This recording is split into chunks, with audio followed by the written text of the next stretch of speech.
Assalamualaikum warahmatullahi wabarakatuh. 90.1 Fast FM Family Radio, warna baru untuk keluarga. Selamat siang keluarga Fast. Alhamdulillah siang hari ini kembali hadir untuk menemani aktivitas Anda. Program spesial persembahan kami untukmu perempuan. Dan saya Reni Setia sebagai pengantar acara tidak sendirian gitu ya, karena sudah hadir narasumber yang sudah tiba di studio kami, anggota bidang dakwah PC Fatayat NU Kabupaten Magelang, Ibu Anifah. Kita sapa dulu. Assalamualaikum, selamat siang Ibu Anifah. Waalaikumsalam warahmatullahi wabarakatuh. Selamat siang juga Mbak Reni. Iya, sehat Bu? Alhamdulillah. Sehat. Kita ketemu lagi tapi di bulan yang berbeda ya Bu ya. Iya. Bulan Ramadan sekarang menjelang bulan Dzulhijjah. Alhamdulillah sampai juga kita di bulan itu.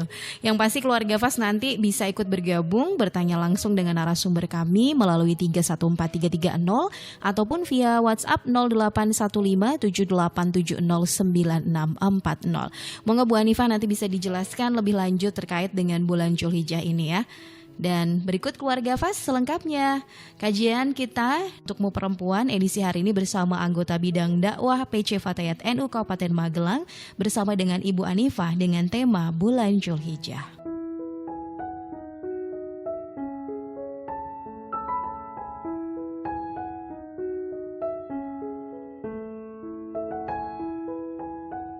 Terima kasih Mbak Reni, keluarga Fast FM dimanapun berada.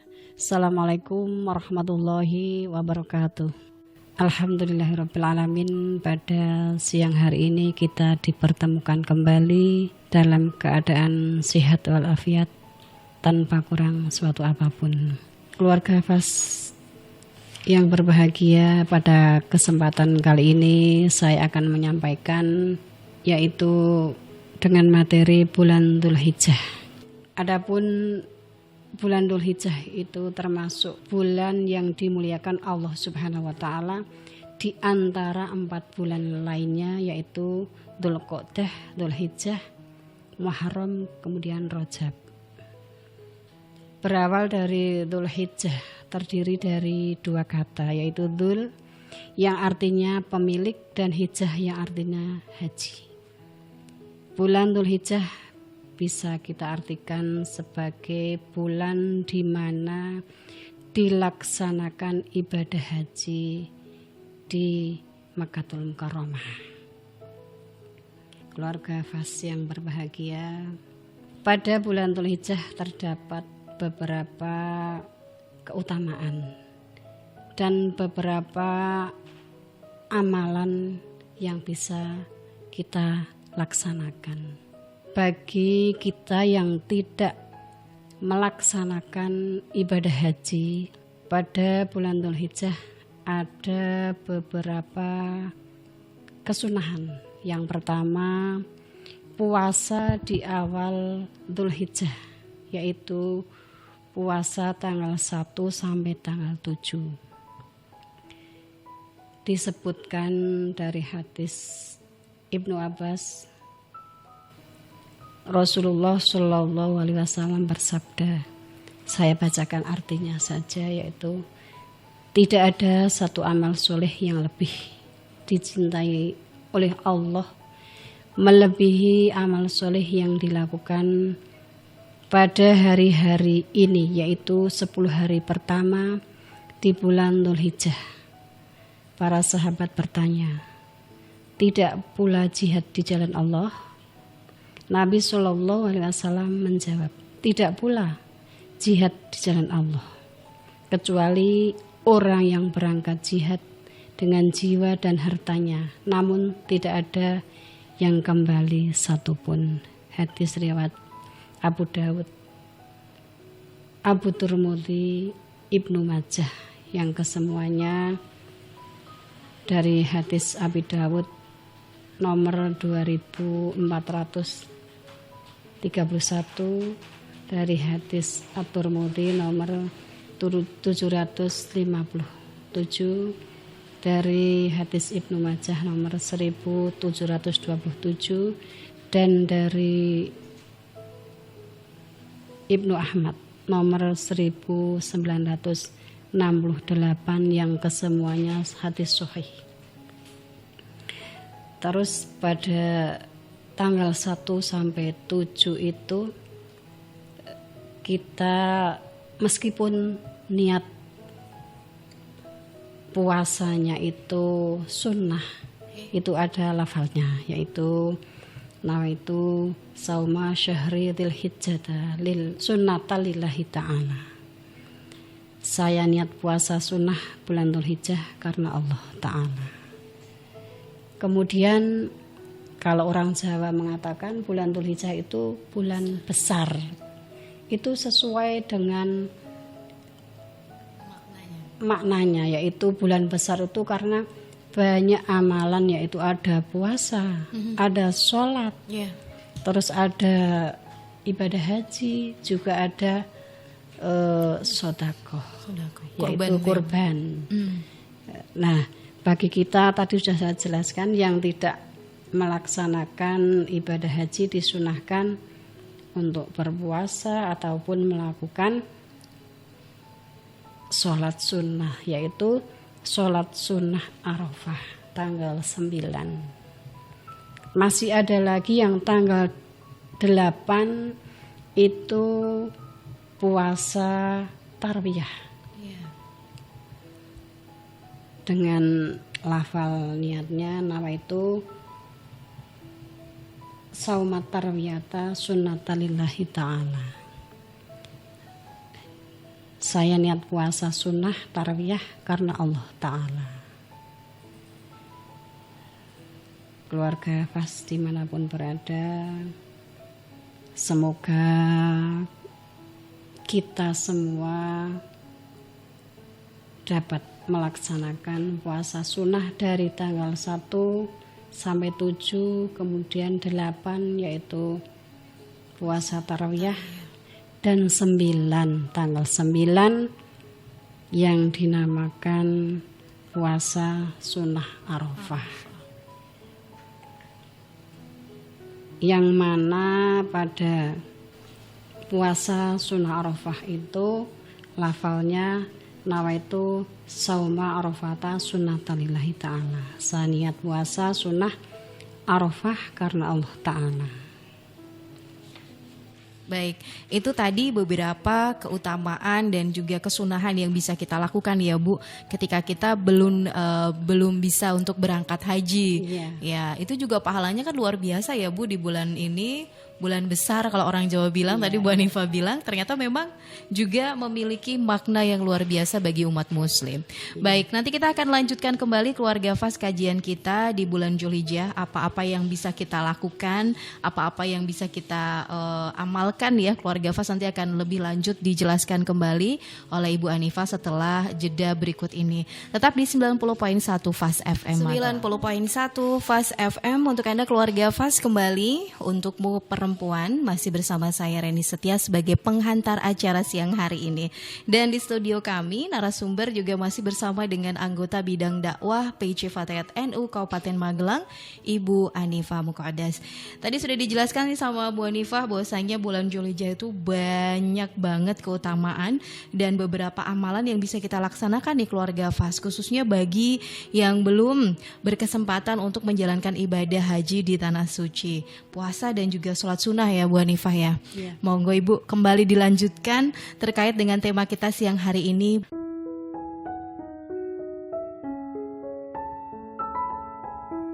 Baik Mbak Reni, keluarga Fas dimanapun berada yang berbahagia, saya lanjutkan pada puasa Arafah berdasarkan hadis dari Abu Qatadah Al-Ansori, yang artinya Nabi Shallallahu Alaihi Wasallam ditanya mengenai keutamaan puasa Arafah.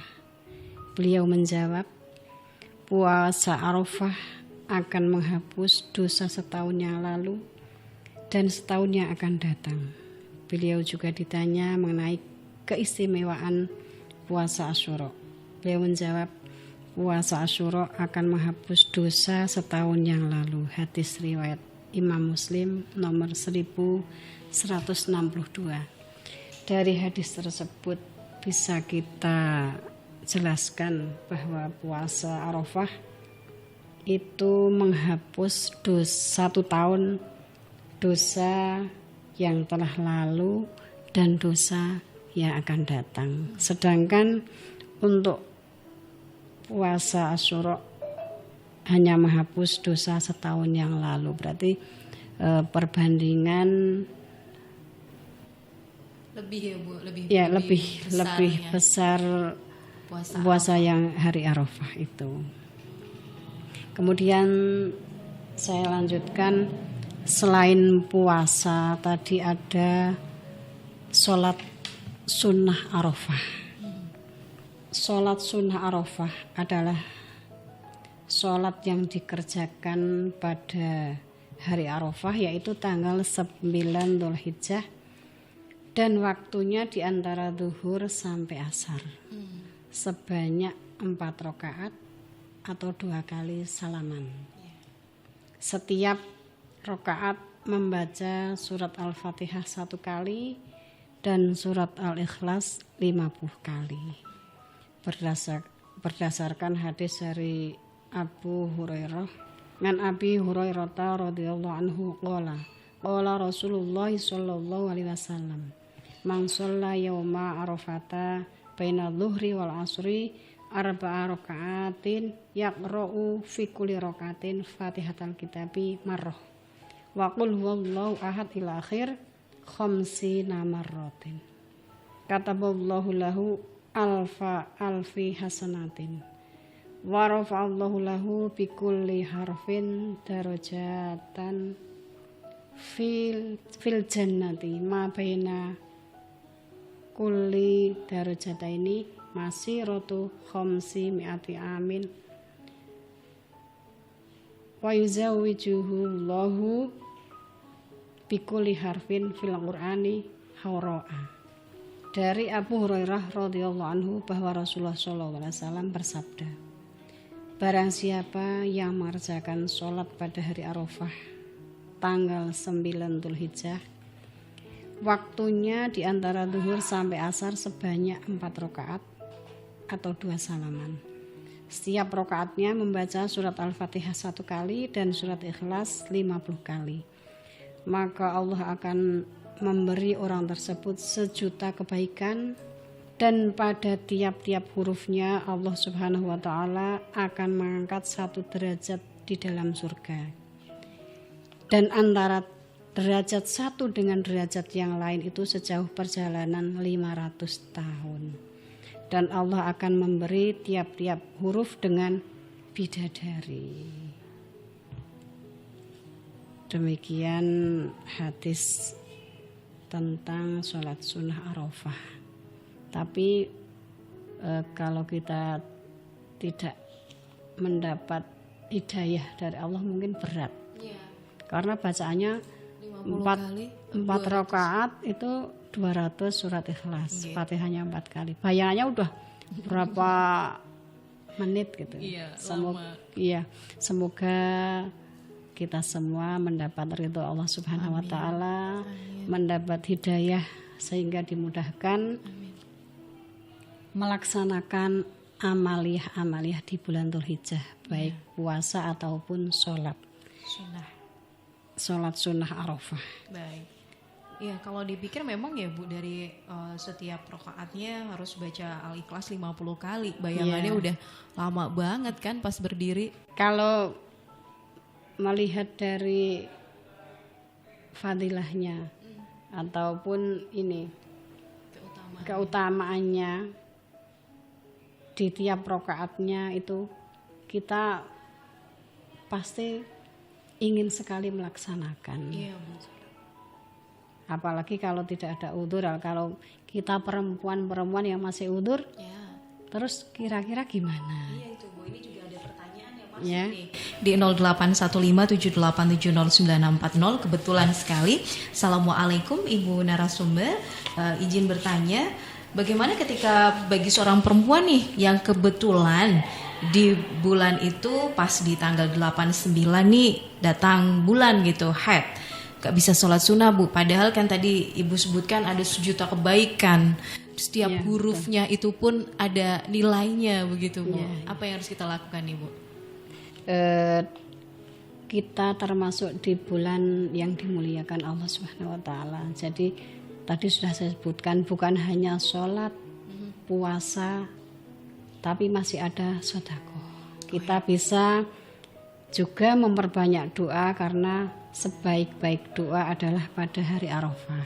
Kemudian pada senja hari di hari Arafah dianjurkan membaca La ilaha illallah wahdahu la syarikalah lahul mulku walahul hamdu wa huwa ala kulli syai'in qadir.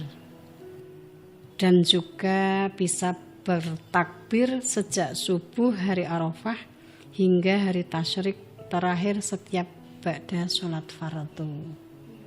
Tadi saya juga belum menyebutkan kira-kira amalan apa yang kita laksanakan setelah sholat. Karena masih ada juga ini. Setelah selesai sholat, kita juga disunahkan membaca La ilaha illallah wahdahu la syarikalah lahul mulku walahul hamdu wa huwa ala kulli syai'in qadir 100 kali. Kemudian Allahumma sholli ala Muhammad wa ali Muhammad kama shollaita ala Ibrahim wa ala ali Ibrahim innaka Hamidum Majid 100 kali. Kemudian membaca surat Ikhlas 100 kali. Nah, bagi yang tadi yang udzur, kita tidak membaca yang ini yang setelah sholat. Kita bisa sedekah, bisa bertakbir, bertahmid, dan sedekah itu bukan cuma sedekah untuk yang kurban aja, bisa berupa materi yang lain. Misal kita punya sembako, bisa kita sedekahkan berupa sembako atau yang lainnya. Jadi memang banyak cara untuk kita bisa memanfaatkan waktu yang luar biasa itu ya Bu ya. Iya. Banyak doa juga tadi Bu Hanifah bilang gitu ya. Ketika kita tidak bisa menjalankan puasa sunnah dan sholat sunnah, ada beberapa amalan juga yang bisa kita lakukan. Terutama ini bagi kaum wanita yang memang sedang datang bulan ya, karena gak bisa juga kan Bu mau sholat kan. Iya. Tapi tetap bisa mendapatkan keutamaan di bulan Dzulhijjah. Iya, terutama di hari Arafah. Iya, oke deh. Kemudian ada lagi nih Bu, amalan atau sunnah-sunnah yang bisa kita kerjakan sebelum tanggal 10 atau sebelum kita menjalankan ibadah sholat Idul Adha.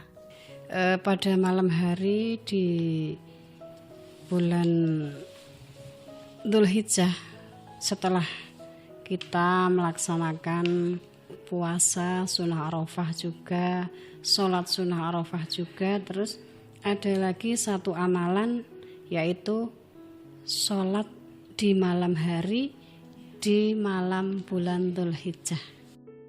Pada malam hari yaitu malam 10 Dzulhijjah kita bisa melaksanakan sholat Lailatul Nahr, yaitu sholat sunnah 2 rakaat yang dikerjakan pada malam hari setelah sholat isya, akan tetapi lebih utamanya dikerjakan pada waktu tengah malam, setelah jam 12 ke atas, setelah nisfil lail.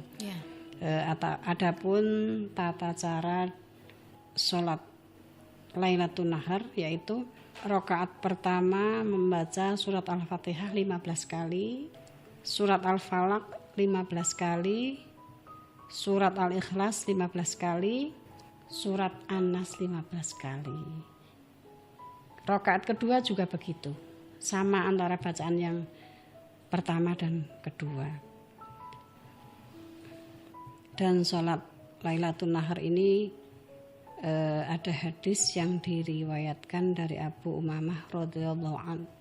Rasulullah sallallahu alaihi wasallam bersabda, barang siapa yang mengerjakan sholat 2 rakaat pada malam Lailatul Nahr dan tiap rakaatnya membaca surat Al-Fatihah 15 kali, surat Al-Falaq 15 kali, surat Al-Ikhlas 15 kali, surat An-Nas 15 kali.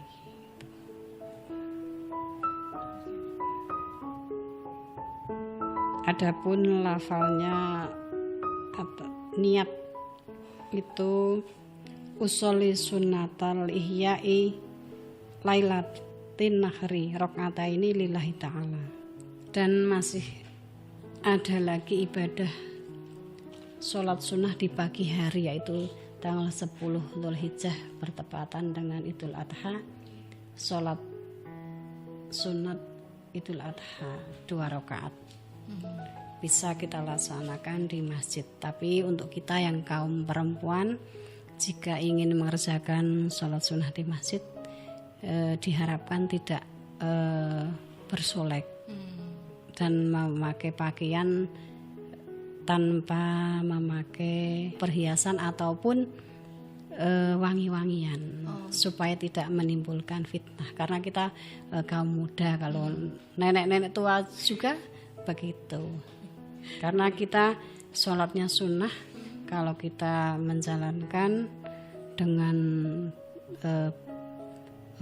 bersolek ataupun memakai baju yang menarik perhatian. Iya, itu kan nanti bisa menimbulkan fitnah untuk kaum laki-laki. Oke, baik. Sederhana aja tapi bersih gitu Iya, ya, Bu, suci ya? itu ya. Suci, iya. Itu tadi beberapa amalan yang bisa kita lakukan, ibadah sunnah Dari tanggal 1, ya tanggal 1 8, sampai dengan 9. Oke, baik. Dan kita bisa melakukan atau menjalankan ibadah sholat sunnah tadi yang insya Allah ini tidak ada halangan ya Bu, karena kan pahalanya luar biasa itu tadi ya. Iya, Semoga diberi kemudahan. Baik. Nanti kita akan kembali setelah jeda berikut. Ibu Hanifah juga masih akan memberikan closing statement-nya untuk kajian kita siang hari ini. Keluarga Fas juga masih bisa bergabung bersama narasumber kami melalui 314330 ataupun via WhatsApp 081578709640. Untukmu perempuan akan kembali sesaat lagi Keluarga Fas setelah jeda berikut. Tetap di 90.1 Fas FM Magelang. 90.1 Fas FM. Untukmu perempuan masih bersama saya Reni Setia sebagai penghantar acara Keluarga Fas, dan di studio kami masih juga hadir narasumber anggota bidang dakwah BC Fatayat NU Kabupaten Magelang, Ibu Hanifah. Siang hari ini kita membahas terkait dengan keutamaan dan beberapa amalan yang bisa kita laksanakan di bulan Dzulhijjah nih Keluarga Fas. Anda juga masih punya waktu dan kesempatan untuk bisa gabung bertanya dengan narasumber kami melalui 314330 ataupun via WhatsApp 081578709640. Mungkin Bu Hanifah bisa melanjutkan kembali nih di part ketiga siang hari ini. Monggo Bu Hanifah. Keluarga Fas dimanapun berada, semoga apa yang saya sampaikan dapat bermanfaat, khususnya untuk saya dan umumnya untuk para pendengar Keluarga Fas FM dimanapun berada. Dari rangkaian tadi yang sudah saya sampaikan, dari puasa sunnah, kemudian ada sholat sunnah Arafah, ada sedekah, juga ada sholat Idul Adha. Semoga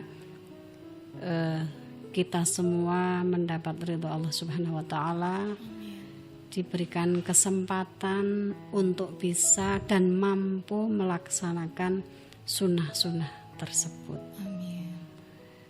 Dari saya mungkin itu, kurang lebihnya mohon maaf. Saya akhiri. Assalamualaikum warahmatullahi wabarakatuh. Waalaikumsalam warahmatullahi wabarakatuh. Terima kasih Bu Hanifah atas kajian kita siang hari ini. Semoga seperti harapan Ibu tadi, kita diberi kemudahan, kita diberi hidayah, diberi kesehatan dan kemampuan untuk bisa menjalankan beberapa amalan yang bisa kita laksanakan ya. Insya Allah tahun depan melaksanakan ibadah haji begitu ya Bu ya. Insya Allah. Amin. Amin. Tahun ini belum bisa melaksanakan ibadah haji di tanah suci ya, kita jalankan sunah-sunahnya dulu ya Bu Iya, ya. iya. Baik, terima kasih Bu Hanifah. Selamat kembali bertugas. Salam saya juga untuk rekan-rekan di Fatayat Ibu. Tetap sehat, tetap semangat Bu. Ya, insya Allah. Terima kasih dari kawasan Tegarejo Magelang. Saya Reni Setia pamit. Selamat lanjutkan aktivitas Anda Keluarga Fas. Wassalamualaikum warahmatullahi wabarakatuh.